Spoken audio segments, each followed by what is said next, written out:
ছোট্ট বাচ্চাকালে অর্থাৎ 9-10 যখন পড়তাম বা ক্লাস 8-এ, তখন আমাদের একটা ঝামেলা হইতো বা স্যাররা একটা ঝামেলা খুব ঝামেলা ফেস করতাম আর কি, যে sin 30 ডিগ্রির মান কত হবে, তো cos 60 ডিগ্রির মান কত, বা cos 30 এর মান কত, cos 60 এর মান কত, cos 60 এর মান কত, এগুলি মান মুখস্থ করতে যে অনেক ঝামেলা করেছি। এখন আজকে আমরা একটা জিনিস চিন্তা করতে চাই যে এই মানগুলি আমরা মুখস্থ করবো না, কারণ এই মানগুলি হচ্ছে আমাদের হাতের মধ্যে লুকিয়ে থাকে।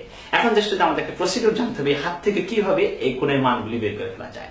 এটার জন্য হচ্ছে একটা চিন্তা করতে পারি যে আমরা এই 5টা আঙ্গুল ব্যবহার করে সবগুলি কোণের মান বের করে ফেলতে চাই। এখন কিভাবে বের করা যেতে পারে? আমরা প্রথমে একটা চিন্তা করি যে 5টা আঙ্গুল। এখন দেখো যে আমাদের প্রকৃতি এমন ভাবে ডিজাইন করা হয়েছে যে কোণের মানগুলি কিরকম হয়, 0, 30, 45, 60 এবং হচ্ছে 90 ডিগ্রি।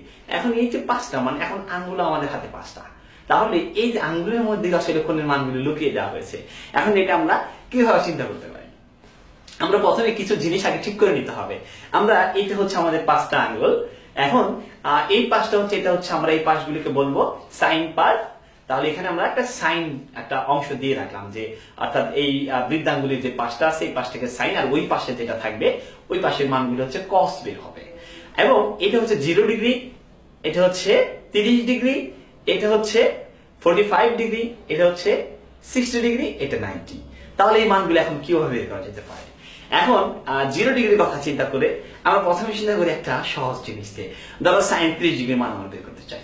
তাহলে 30 এর আঙ্গুল হচ্ছে এটা, তাহলে আমরা এটাকে অফ করে দিলাম। তাহলে এটা যদি আমরা অফ করে দেই, তাহলে দেখো তো 30 এর জন্য সাইন এর পাশে কয়টা আঙ্গুল আছে? একটা। এখন মনে রাখবা যে সাইন এর পার্ট বের করার জন্য এই পাশে যতগুলো আঙ্গুল থাকবে তার রুটকে 2 দিয়ে ভাগ করতে হবে সব সময়। তাহলে আমরা এটা কত ডিগ্রির জন্য আমরা বলেছিলাম, এটা হচ্ছে 30 ডিগ্রি। তাহলে এই পাশে কয়টা আঙ্গুল আছে? একটা। তাহলে কি করবো, √1 ডিভাইডেড বাই 2। তাহলে রেজাল্ট কি দাঁড়ালো? হাফ। তাহলে অর্থাৎ কি সাইন 30 মান হবে হাফ। ক্লিয়ার? এখন চিন্তা করি আমরা তাহলে কসের মানটা বের করতে পারি কিনা। তাহলে কসের পোরশন কোনটা? এই পাশেরটা। এই পাশে কয়টা আঙ্গুল আছে? 3টা। তাহলে কি দাঁড়াবে?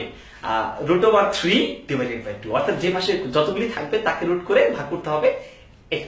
এখন আমরা চিন্তা করতে চাই একটু ডিফারেন্ট। এবার একটু কঠিন চিন্তা করি যে sin 60 ডিগ্রি মান কত হতে পারে। তাহলে আঙ্গুলে আবার ফিরে যাই। তাহলে 0 ডিগ্রি, 30 ডিগ্রি, 45, 60।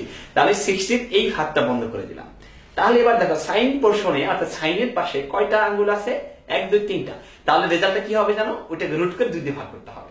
তাহলে 3, অর্থাৎ √3 ডিভাইডেড বাই 2। sin 60 মান কত? √3 বাই 2। এবার দেখি তো কসের মানটা বের হয় কিনা। তাহলে কসের পাশে কয়টা আঙ্গুল আছে বলো তো? একটা। তাহলে রেজাল্টটা কি হবে? √1 ডিভাইডেড বাই 2। তাহলে cos 60 মান কত? cos 60 মান কত? 1/2। ক্লিয়ার কিনা? এখন তুমি চিন্তা করো যে কোনো মান তুমি বের করতে পারো। এখন যদি আমরা চিন্তা করতে চাই যে 45 কি হতে পারে, তাহলে ধরো sin 45, তারপর 0, 30, 45, তাহলে 45 করে দিই। সাইন এর পোরশনে কয়টা আছে বলো? 2টা। তাহলে √2 ডিভাইডেড বাই 2। এখন ওই যে নিচে 2 করে 2টা √2 লেখা আছে, তাহলে রেজাল্ট কি হবে? Ultimately 1/√2, right? তাহলে কি হলো? sin 45/1/√2। সেম ভাবে দেখো তো cos 45 দুইটি আছে, তাহলে রেজাল্ট কি হবে? cos 45 √2 ডিভাইডেড বাই 2, অর্থাৎ 1/√2। ক্লিয়ার কিনা? এখন দেখো তোমাকে tan 30 বা cos 30 যেটাই বলো না কেন, এখন যেহেতু sin 30 আর cos 30 জানি, তাহলে সেটা বের করা আমাদের জন্য কোনো কঠিন ব্যাপার হবে না। তাহলে এই যে ঝামেলাটা আমাদের ছিল যে 30 ডিগ্রি 60 ডিগ্রি মান কিভাবে পরীক্ষা হয় বলে যাও, তাহলে তোমার হাত যদি সাথে থাকে তাহলে আর তোমার মুখস্থ বিদ্যার দরকার নাই। তাহলে আমরা কি ঝটপট করে হাত ব্যবহার করে সবগুলো কোণের মান বের করে ফেলতে পারবো। আশা করি তোমরা এটা খুব ভালোভাবে বুঝতে পেরেছো এবং এইটা তোমরা প্রচার করো যে আমাদের ssiki.com থেকে আমরা কিভাবে খুব সহজেই আমরা বিজ্ঞানকে অর্থাৎ সায়েন্সকে কিভাবে কত মজার করা যায় আমরা প্রতিনিয়ত কাজ করে যাচ্ছি। আমরা এরকম করে আমাদের পরবর্তী লেকচারগুলিতেও অনেক সুন্দর সুন্দর করে গুছিয়ে দেওয়া আছে। আশা করি সেগুলো তোমরা অতি দ্রুতই তোমাদের হাতে পেয়ে যাবো। এভাবে আমাদের সাথে কানেক্টেড থাকো। আমরা এর মতো করে ফিজিক্স, কেমিস্ট্রি, ম্যাথ, বায়োলজি এবং সবগুলি সেকশনেই আমরা খুব মজার করে সায়েন্সকে আনন্দদায়ক ভাবে উপস্থাপন করার চেষ্টা করবো। আমাদের সাথে থাকো।